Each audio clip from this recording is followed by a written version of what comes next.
queremos ponernos delante de ti en esta hora, abiertos para que tu palabra haga su obra en nuestra mente y en nuestro corazón, conmueva nuestra alma y conmueva nuestro espíritu. Estamos abiertos, Señor, a recibir lo que tú tienes para nosotros y que esta palabra se pueda convertir en rema en nuestra vida, en el nombre de Jesús. Amén y amén. ¿Cuántos conocen la historia de David, Jonatán, Saúl? Todos estamos familiarizados con esa época de la historia de Israel. Amén. Yo voy a hacer un breve repaso. Jonatán era el hijo del primer rey de Israel, llamado Saúl, el rey de Israel. Sin embargo, Saúl no era conforme al corazón de Dios. Era un hombre que en apariencia agradaba a los ojos de los hombres. Era alguien que en hombros superaba a los demás. Era una persona que a los ojos del pueblo era agradable, era un buen representante, pero no era conforme al corazón de Dios. Y Saúl demostró precisamente eso, que le interesaba más la gente que la opinión de Dios y obedecer a Dios.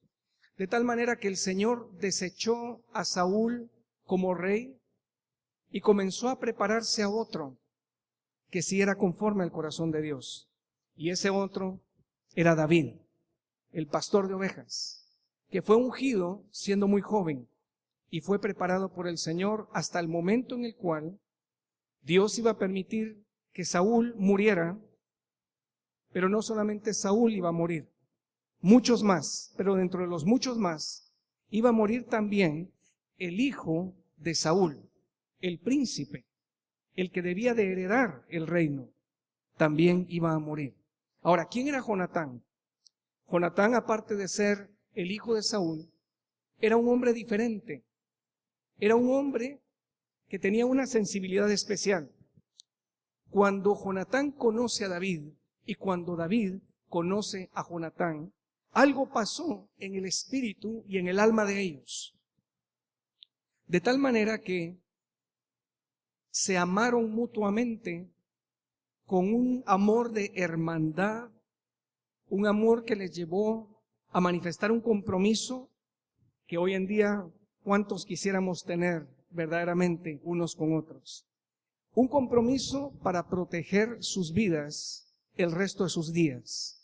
Pero no solamente el proteger sus vidas el uno al otro, sino el proteger la vida de sus herederos, de sus descendientes.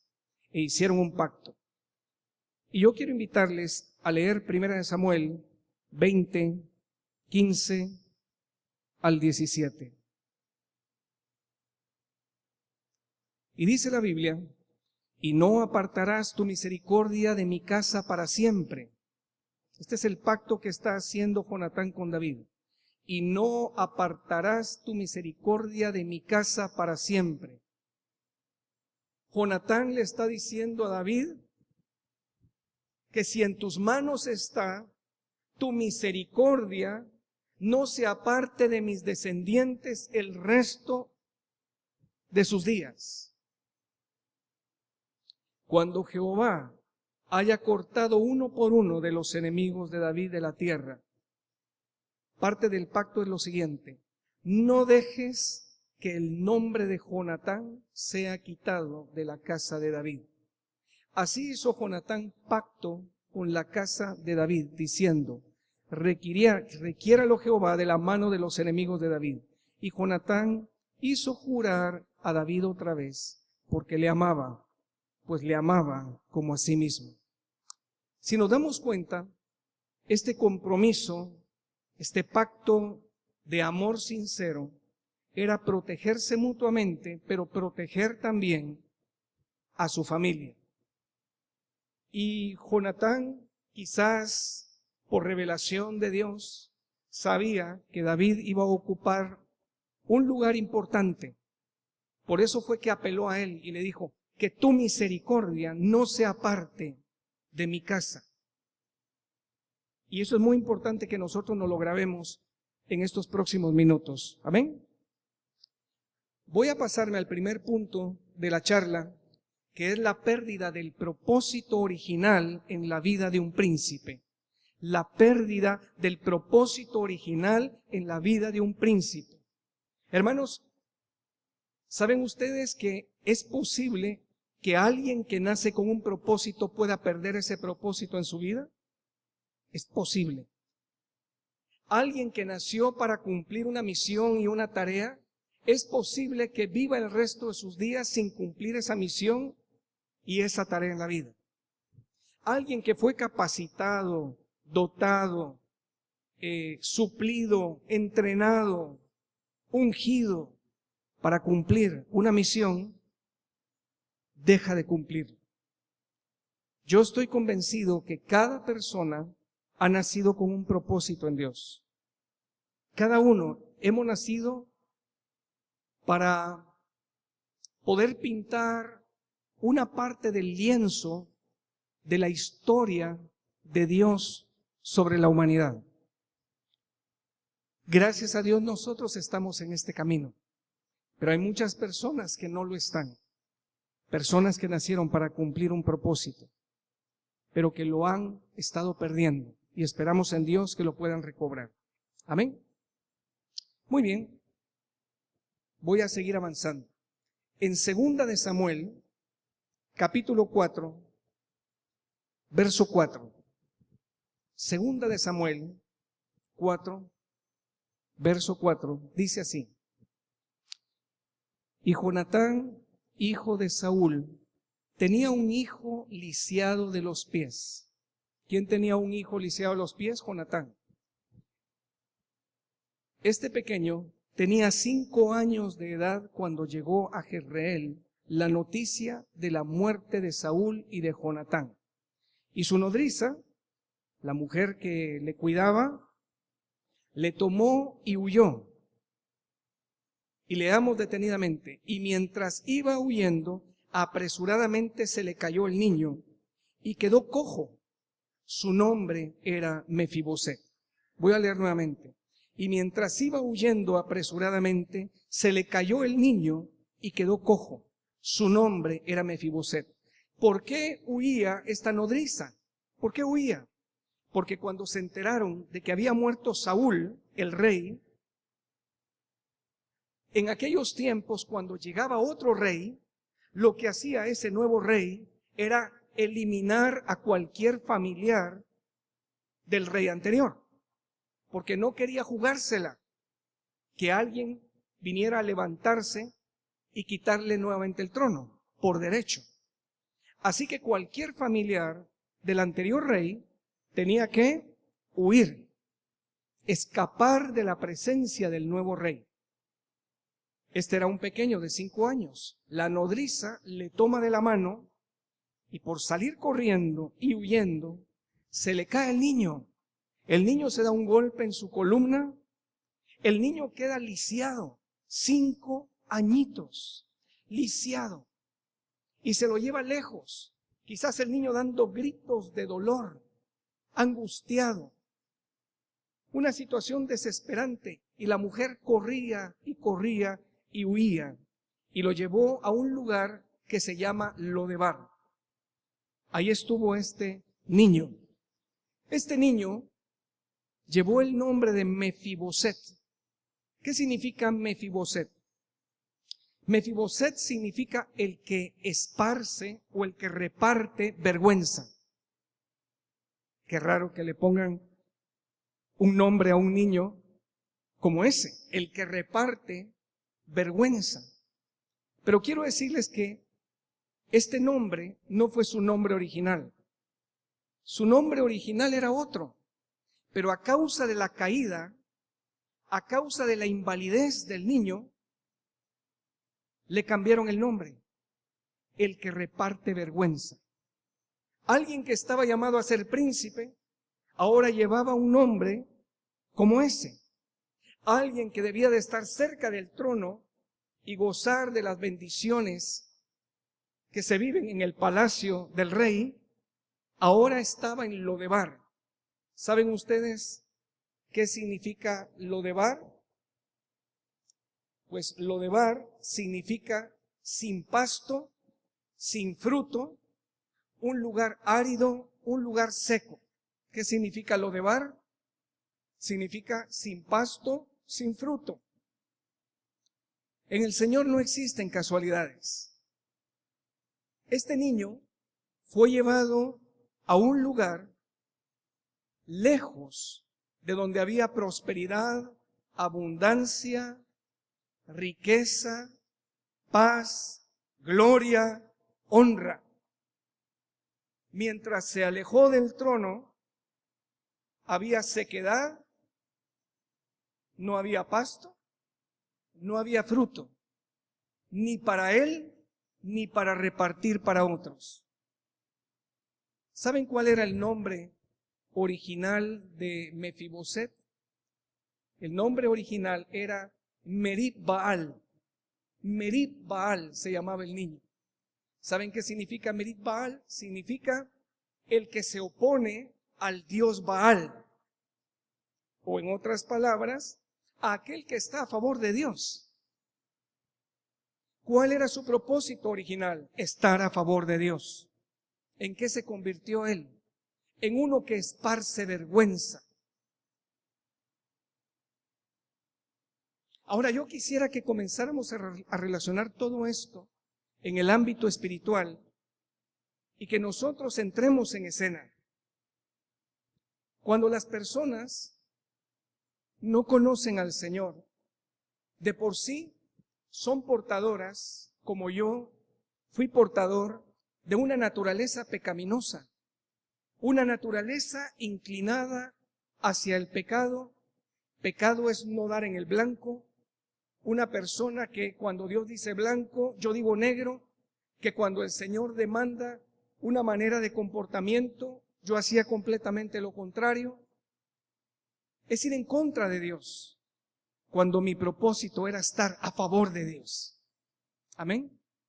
Yo nací para gozar de las bendiciones del Señor, del respaldo de Dios, para ser un hijo de un rey. Pero yo viví muy lejos, hermanos, de ese estado.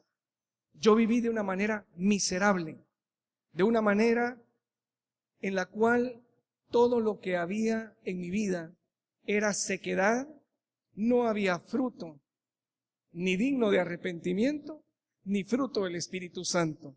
Amor, gozo, paz, bondad, benignidad, fe, mansedumbre, templanza, paciencia.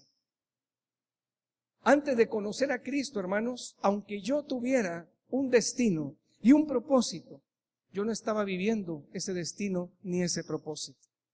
Yo no estaba viviendo a favor de Dios.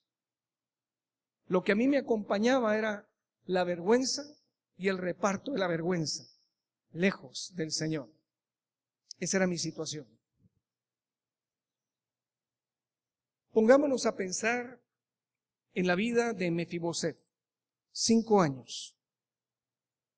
Yo creo que a los 5 años ya una persona ha aprendido a caminar, ha disfrutado de correr y ha sentido esa sensación de escapar de sus amigos cuando sus amiguitos le quieren pillar, o cuando el niño quiere huir de la madre a la hora de la comida, o quizás a la hora del baño.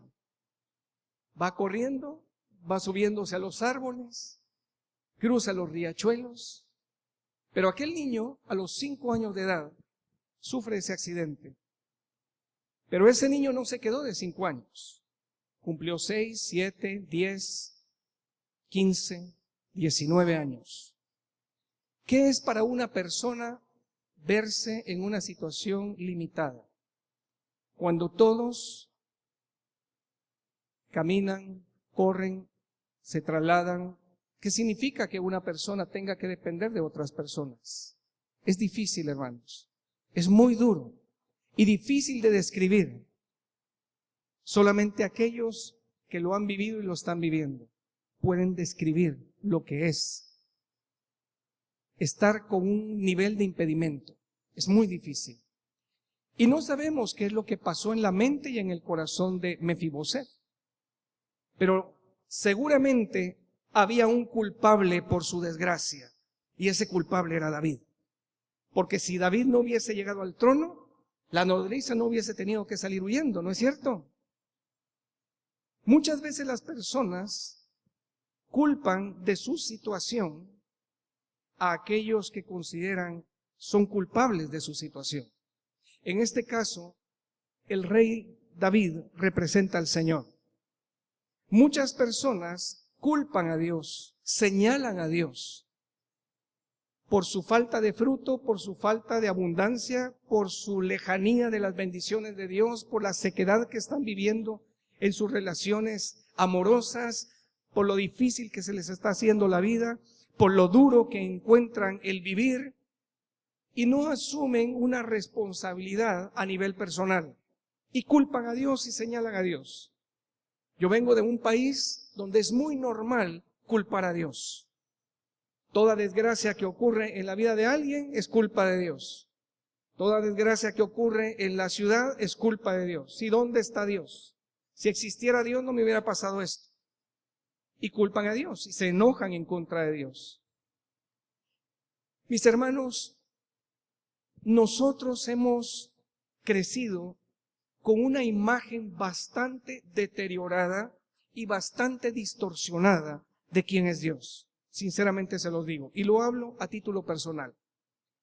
Muchas veces nosotros tenemos una idea o un concepto de Dios o una imagen de Dios en base a la relación que nosotros hemos tenido con nuestros padres naturales. Y hablo concretamente de mi padre. La relación con mi padre no era una relación estrecha.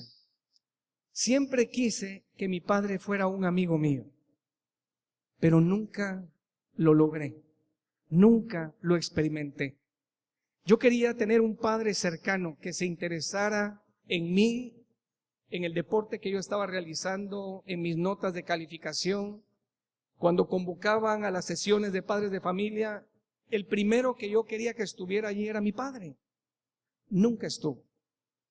Cuando nos daban la lista de útiles para comprar los útiles, yo quería ir con mi padre a comprar la regla, las gomas, los bolis, los cuadernos.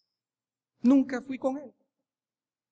Cuando a mí me seleccionaban para jugar en el equipo de fútbol, cuando íbamos a enfrentarnos ya en los cuartos de final contra los otros equipos de los colegios, anhelaba que mi padre estuviera ahí. Nunca estuvo. Nunca estuvo. ¿Cuál creen ustedes que era mi concepto de Dios? Un Dios lejano. Un Dios no cercano.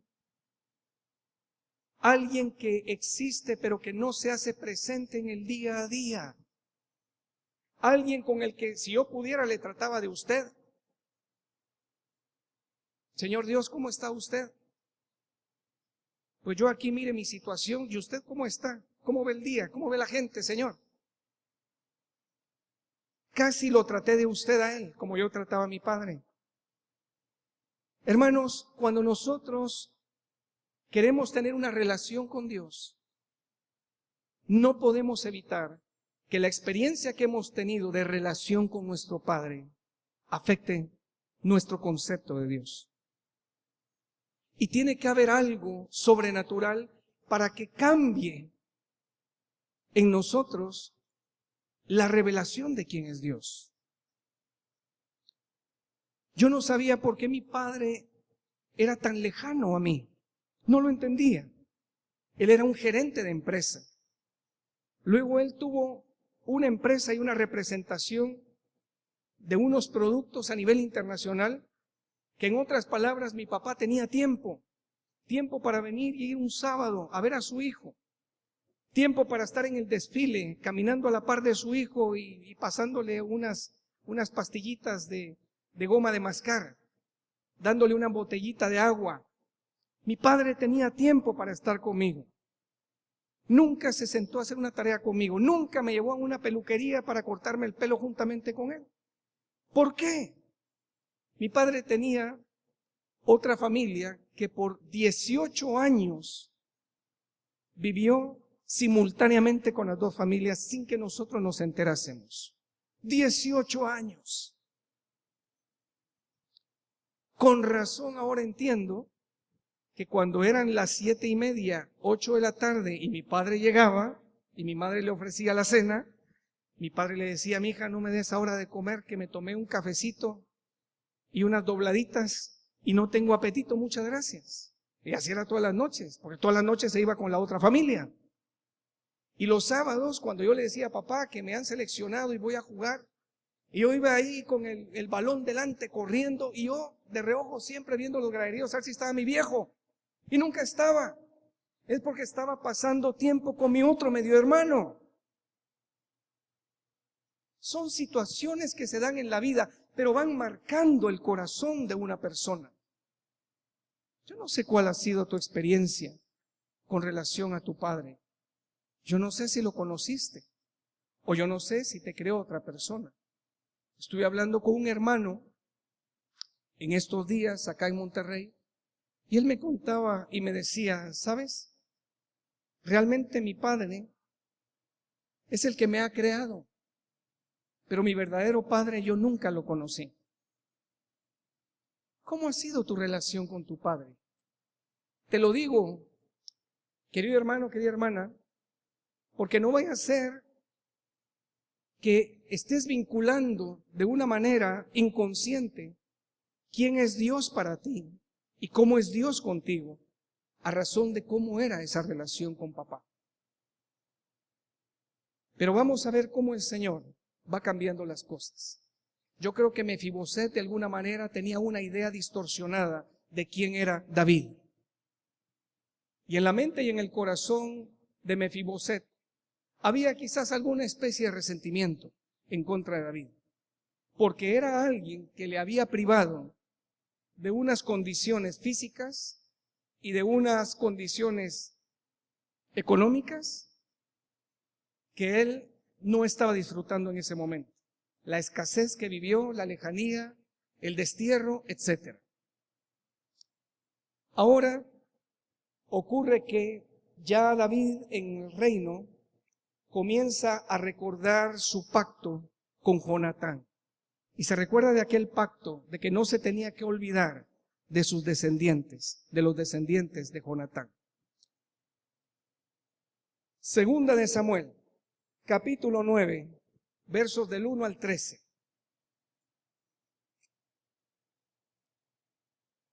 ¿Me van siguiendo?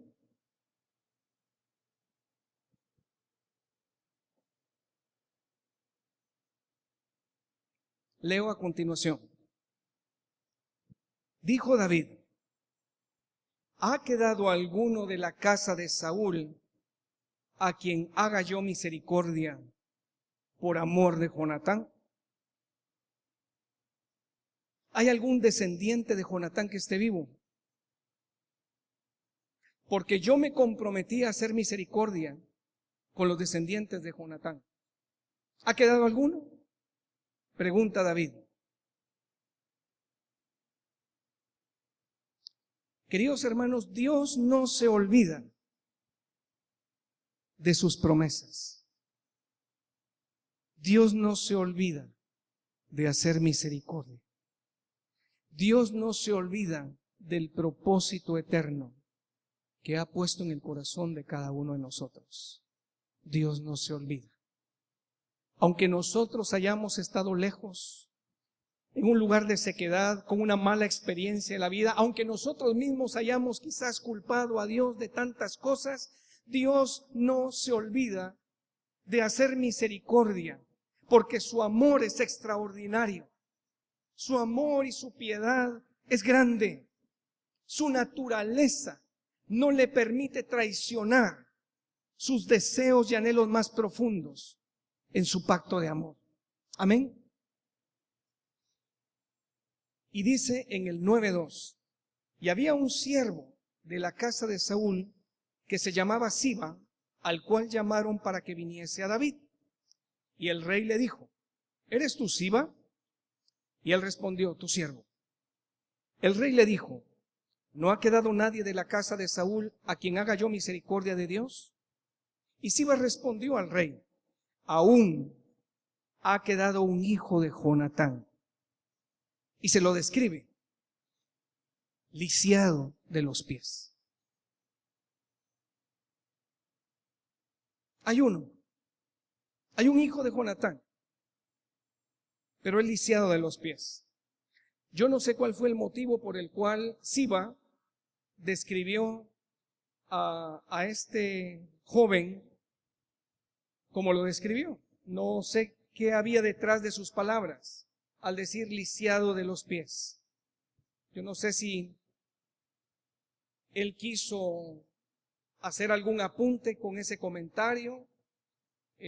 Yo no sé si quiso, no sé, como prevenir a David, quizás de que si él tenía planes para este Mefiboset, pues que tomar en cuenta que no tenía las capacidades que tienen otras personas. Yo no lo sé, pero sí le apuntó lisiado de los pies. Entonces el rey le preguntó: ¿dónde está? Es interesante. ¿Dónde está? Y Siba respondió al rey: he aquí, está en casa de Maquir, hijo de Amiel, en Lodebar. Esa es la pregunta que Dios hace. ¿Y dónde está? ¿En qué condición está? Pues está sin fruto, no hay pasto, hay sequedad, hay aridez, no está experimentando lo que se experimenta acerca del reino, no está comiendo de las viandas que se comen en el palacio. Entonces, queridos hermanos, es importante que nosotros veamos que Dios siempre se interesa en cuál es el punto de partida en el cual nos encontramos. Nosotros hemos ministrado a muchos jóvenes y muchas jóvenes, y ya no tan jóvenes, y el lugar donde han estado es un lugar muchas veces de tristeza y de dolor. Cuando nosotros nos hemos rodeado de personas que no conocen al Señor, que también a su vez han sufrido abusos, maltrato, nosotros hemos sido víctimas también del abuso y del maltrato, muchas veces, de la injusticia, del hacer acepción de personas, de un trato cruel y drástico, muchas veces, o impersonal, o un trato en el cual, en lugar de alentar nuestras cualidades, al contrario, se nos señala, se nos tilda, se nos dice, se nos anula y nos maldicen con palabras. Y es duro, pero el Señor se interesa en el estado en el cual nosotros hemos estado. ¿Dónde está?, pregunta el rey. Y la respuesta es: en Lodebar. ¿Cuál es el versículo que me toca? Entonces envió el rey David y le trajo a la casa de Maquir, hijo de Amiel, de Lodebar. ¿Quién fue el que mandó a traer a Mefiboset a la presencia del rey? El mismo rey. ¿Quién es el que llama? El Señor. ¿Quién es el que ama primero? El Señor. ¿Quién es el que escoge primero? El Señor. ¿Quién es el que atravesó las aguas para llegar a la región de Gadara y encontrarse con un hombre que estaba poseído de demonios? ¿Quién fue el que se acercó a la tumba de Lázaro? ¿Quién era aquel que se acercaba donde estaba la gente? Él comía con publicanos y con prostitutas y con gente que estaba en Lodebar. Es el Señor el que se acerca, porque es el Señor el que tiene interés en hacer que su pacto sea conformado una realidad en la vida de aquellos que tenemos destino desde antes de la fundación del mundo. El Señor quiere que todo aquello que Él formó en el vientre de nuestras madres se cumpla en nuestra vida, no solamente físicamente, sino emocionalmente, sino espiritualmente. Somos personas de destino, no somos personas que debemos de estar en un lugar apartado, somos personas que tenemos que estar cerca del Rey. Y Él se va a encargar de que nosotros renovemos nuestro entendimiento de quién es Él. Amén. Y vino Mefiboset, hijo de Jonatán, hijo de Saúl, a David. ¿Qué fue lo que hizo Mefiboset? Se postró sobre su rostro e hizo reverencia.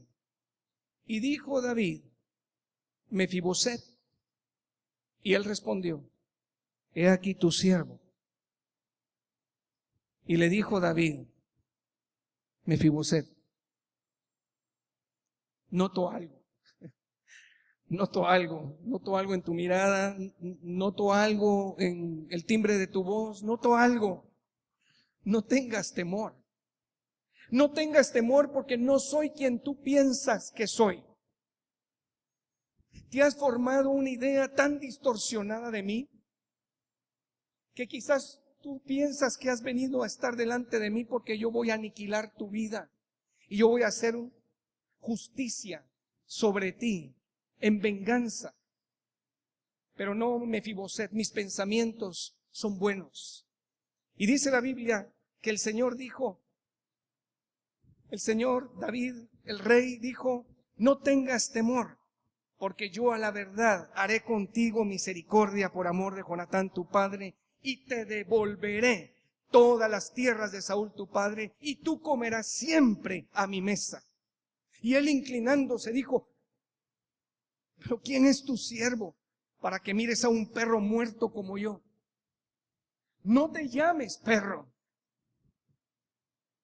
Eres parte de una estirpe de realeza.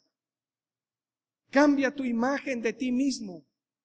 Ciertamente la lejanía, ciertamente tu imposibilidad de valerte por ti mismo y caminar y venir por ti mismo hacia mí, ha hecho que tengas una imagen distorsionada de ti mismo y de mí. Déjame restaurarte, déjame consolarte, déjame devolverte todo lo que hoy no tienes, pero que yo quiero darte a ti. Y quiero decirte lo siguiente, no temas y no te llames perro, porque eres un príncipe, príncipe de Israel. Y le dijo David, no tengas temor, porque yo a la verdad haré contigo misericordia por amor de Jonatán tu padre, y te devolveré todas las tierras de Saúl tu padre, y tú comerás siempre a mi mesa. Y él inclinándose dijo, ¿quién es tu siervo para que mires a un perro muerto como yo? Entonces el rey llamó a Siba, siervo de Saúl, y le dijo,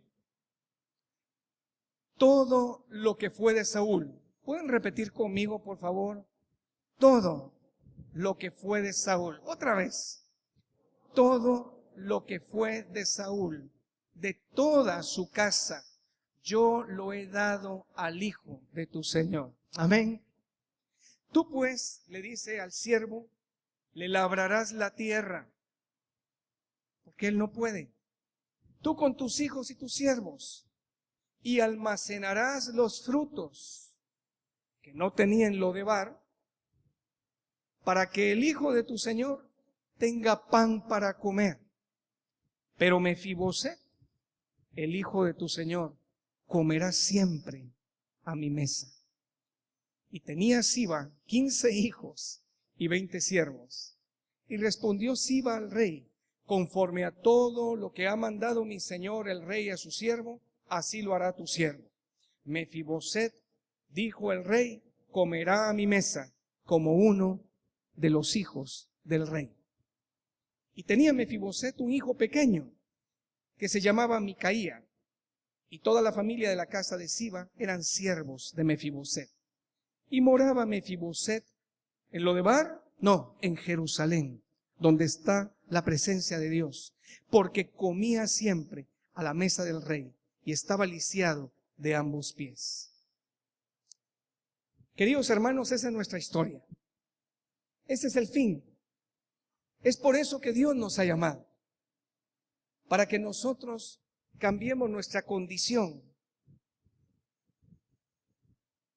y pasemos a disfrutar de las bendiciones del Señor, para que nosotros comamos las viandas del Rey, las promesas del Rey, para que nosotros estemos a su mesa en su presencia. Mis hermanos, lo más importante no era qué era lo que se comía en esa mesa. No era el comer palominos o faisán o pescado o cordero, las diferentes clases de frutas, los cereales, las bebidas. Lo importante de estar en la mesa del rey es la sobremesa. Es cuando el rey habla a sus hijos y sus hijos escuchan la voz de su padre. La promesa del Señor, hermanos, es que nosotros podamos tener comunión con Él.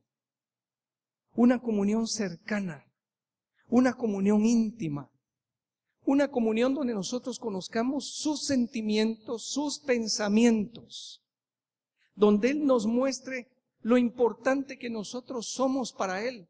Ustedes no se imaginan las veces que yo le he pronunciado a mis hijos, viéndoles a sus ojos y tomándoles de las manos, cuánto yo les amo. Esa mesa ha sido testigo de mis deseos más profundos, y ellos han conocido mis deseos más profundos, y han visto también rodar mis lágrimas, y han visto mi sonrisa, ahí en esa sobremesa. Ahí es cuando yo he notado el interés de mis hijos hacia mí. He notado su ocupación y preocupación por mí. Es ahí cuando yo les he transmitido mis planes y mis deseos. Siempre cuando nosotros hemos tomado una decisión importante, yo no los he convocado a mi recámara. Es cuando hemos estado alrededor de una mesa.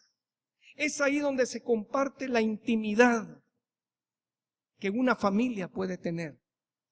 Por eso nosotros por norma no tenemos la televisión ahí donde está el comedor. Respeto si ustedes lo tienen.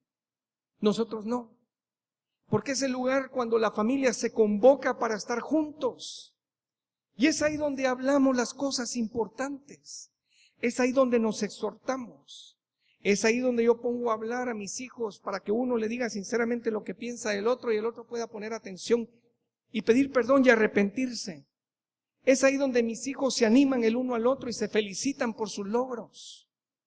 Es ahí donde yo puedo, después de la comida, orar por ellos y bendecirles y enviarles a la vida para enfrentar la vida conforme a los principios que hemos cultivado en Dios en nuestro hogar. Estar en la mesa del Rey es estar en comunión con Él y estar en su presencia todos los días. Amén. Todos los días. Siendo lejanos, el Señor nos quiere cercanos. Y siendo nosotros imposibilitados de estar ante la grandeza del Rey, porque Mefiboset seguía estando inválido. Pero hermanos, la invalidez de un ser humano se cubre con el mantel de la gracia del Señor. La gracia del Señor permite que cualquier defecto, cualquier impedimento que nosotros tengamos humanamente, no pueda ser visto por el Rey. Y seamos tratados como hijos cercanos a su corazón. Amén. La historia de mi padre termina cuando yo conozco al Señor y le entrego mi vida a Él. Y el Señor quita un velo de mis ojos. Y Él me hizo recordar en segundos que cuando yo estuve enfermo, ahí estuvo mi viejo, con una bolsa de medicinas, que nunca me tuvieron que sacar del día de los exámenes, porque no había pagado el cole. Siempre tuve pagado el colegio, siempre tuve más de lo básico y lo necesario. porque mi papá era un gran trabajador. Y me dio un nombre y me dio un apellido. Jamás me gustó mi nombre, Edgar, porque mi padre se llama Edgar también. Y mi nombre significa la lanza que defiende su herencia. Y yo soy parte de la herencia de mi padre. Y si yo volviera a nacer, hermanos, y el Señor me diera la oportunidad de escoger al padre que yo quisiera, volvería con orgullo a escoger al padre que Él me dio. Mi padre fue huérfano a los 7 años. Y difícilmente alguien que no tiene al Señor puede saber cómo llevar una familia. Y mi padre estuvo allí. Mi padre me hizo aviones de papel, me llevaba al aeropuerto, mi padre piloteaba avión, mi padre me llevaba a comer helados, me llevaba a un restaurante que me gustaba mucho, donde servían una carne espectacular. Mi padre se tomó tiempo para peinarme, se tomó tiempo también para ponerme un poco de su colonia. Mi padre fue el primero que me fue a dejar a una fiesta, pero yo había olvidado todo eso. Mi padre estuvo ausente, nunca estuvo, sí estuvo allí, pero yo no lo podía ver por el dolor que había en mi corazón. Amén. Y yo hablé con mi padre y le dije: papá, perdóneme, porque lo he juzgado en mi corazón. Y no he sido el hijo que quizás usted merecía. Yo no lo juzgo, papá. Usted es mi padre. Y lo amo, papá. Y ya vendrán tiempos en los cuales usted perderá la fuerza y necesitará de su hijo. Y cuente conmigo, yo soy su hijo. Cuente conmigo, papá. Mi padre me abrazó, mi padre me besó. Y le dije a mi padre: papá, bendígame. Bendígame, papá. Yo me puse de rodillas y le agarré sus manos para que las pusiera sobre mi cabeza. Y mi padre me dijo: no sé cómo hacerlo, no sé qué hacer. Usted solamente bendígame. Y mi padre me bendijo. Mi padre se convirtió en un hombre cercano a mí. El año pasado lo fui a sepultar desde España a Guatemala. Él murió, pero murió en paz, porque en mi casa él recibió al Señor, junto con mi familia, en una mesa, después de una comida. Y yo estaba en paz con mi padre. Y mi imagen de Dios cambió a raíz de que yo me entregué al Señor. Ese Dios lejano se convirtió en un Dios cercano y personal. Y me sentí amado por primera vez por un ser tan especial como es mi Padre Celestial. Yo creo que hoy, en esta mañana, el Señor quiere invitarte a acercarte a Él. Y no tengas temor de Él, porque sus planes son buenos para ti, sus pensamientos son buenos, son de bien y de paz para ti. Y lo que Él quiere nada más es devolverte tu propósito original en su presencia. Yo perdoné a mi padre. Yo no sé cómo estás tú con relación a ese tema, pero yo creo que es muy complicado estar en la presencia de Dios cuando nuestra relación con nuestro Padre está distorsionada. Yo no sé si vive todavía o no, pero si acaso Él ya murió, todavía podemos nosotros decirle al Señor: Señor, de mi parte, yo perdono a papá. Y te doy gracias porque fue el instrumento para que yo viniera a esta vida y cumpliera con mi propósito en Dios. Y mi segunda exhortación es que te acerques al Señor, a tener una comunión con Él. día a día, como un hijo. Ni como siervo, ni como soldado de su ejército, sino como hijo, para escuchar su corazón y escuchar lo que Él piensa de ti. Amén. Quiero invitarte a pasar el frente y a ser ministrado por el Señor. Amén.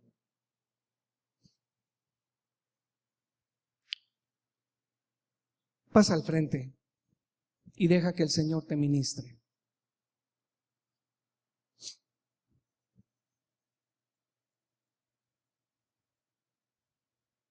Gracias, Señor.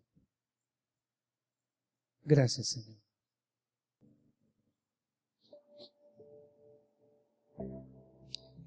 Era imposible venir por nuestros propios medios hasta tu presencia, Señor.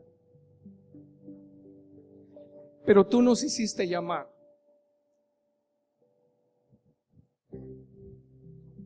Señor, y con corazón humilde nos postramos en tu presencia y te dijimos, heme aquí, Señor, pero con una imagen pobre de nosotros mismos, como un perro muerto, como dice la palabra. Pero tú, Señor, hablaste a nuestro corazón y nos dijiste, no temas delante de mi presencia, que no soy quien tú piensas, que quiero edificarte, que quiero animarte, que quiero devolverte lo que has perdido, la ilusión, el anhelo, la esperanza, la frescura, la inocencia, quitar de ti la malicia, el dolor, el rencor, el estigma de la vergüenza, para devolverte el lugar que mereces por el pacto de amor. Señor, aquí estamos, aceptando la invitación de comer a tu mesa, Señor, todos los días. Y que con tu mantel de gracia, nuestras imperfecciones o limitaciones sean cubiertas, Señor.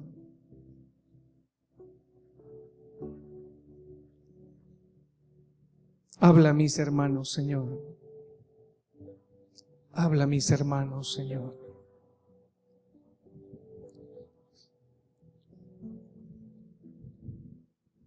¿Podrías tú pensar en tu Padre terrenal?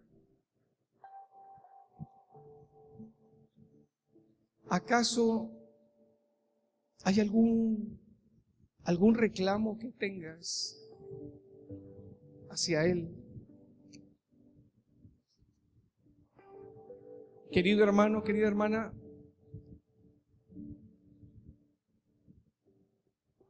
ese hombre, al igual que tú, somos limitados.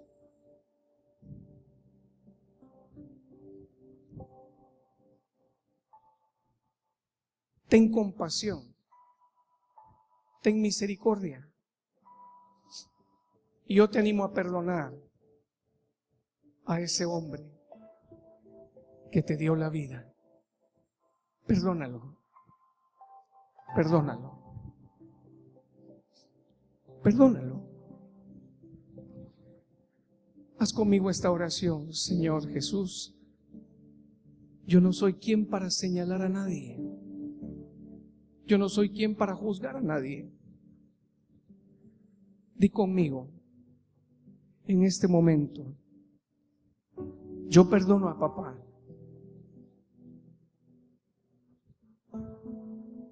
Le perdono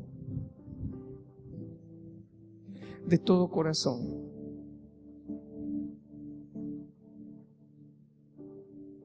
Y te doy gracias porque fue tu instrumento para que yo viniera a esta vida. No permitas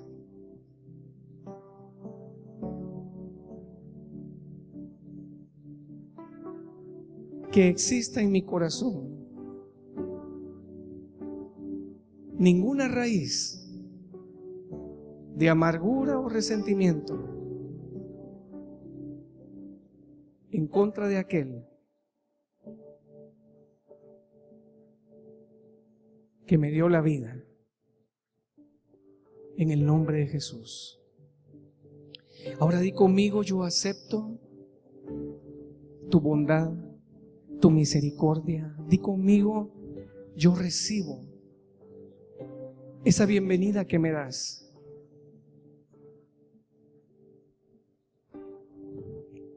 Quiero servirte. Quiero ser tu siervo. Pero antes que eso, quiero ser tu hijo. Quiero sentirme tu hijo. Quiero vivir como tu hijo. Y tener tiempos de intimidad, tiempos de sobremesa. Quiero conocerte, papá.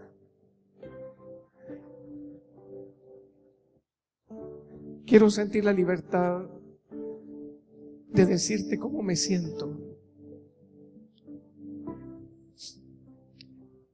Quiero ser cercano a ti y que tú seas cercano a mí. Quiero encontrar tiempos, di conmigo, quiero encontrar tiempos para estar a solas contigo. Enséñame a orar. Enséñame a hablar contigo. Enséñame a descansar y guardar silencio en tu presencia.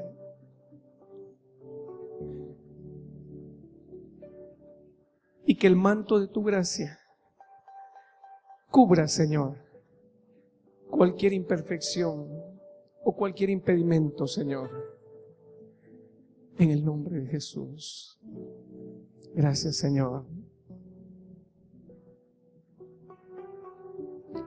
Quisiera dejar un tiempo para que cada quien pueda hacer un compromiso con Dios de tener una cita con Él cada día.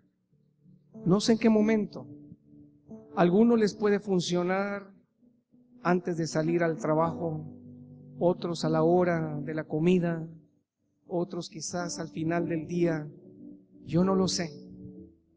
Pero yo quisiera que aprovecharas este momento a comprometerte con el Señor, sin que sea esto una ley o una atadura, ¿de acuerdo?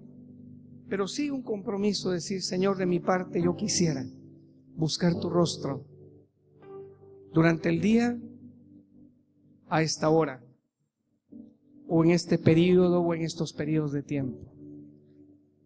Quiero dejarte un momento a solas con el Señor y haz ese compromiso. Y de ser posible, comienza hoy a practicarlo. Amén.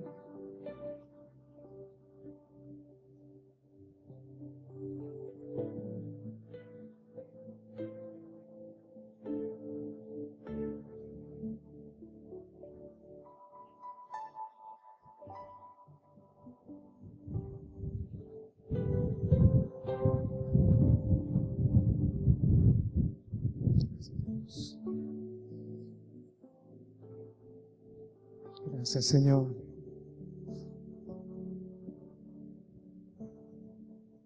Gracias, Dios.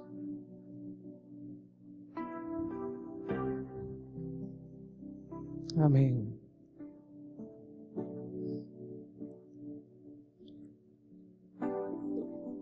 Yo no tengo el gusto de conocer al liderazgo de esta congregación, pero sí me gustaría si pudieran pasar marido y mujer acá al frente, y nosotros, los que estemos acá al frente, quisiéramos a los varones darles un abrazo. un abrazo de amor. Quisiéramos nosotros los varones, en alguna medida, representar ese momento de reconciliación entre papá y tú. Amén. Y las esposas de liderazgo, si está acá, que pudieran pasar también y abrazar a las damas, representando a ese padre y ese momento de reconciliación. Amén. Solo un abrazo tierno, un abrazo de amor, un abrazo de restauración, un abrazo de sanidad. Amén. Las chicas, un abrazo a las chicas, y nosotros los jugadores de fútbol a los varones. Las chicas pasen a recibir un abrazo en nombre del Señor.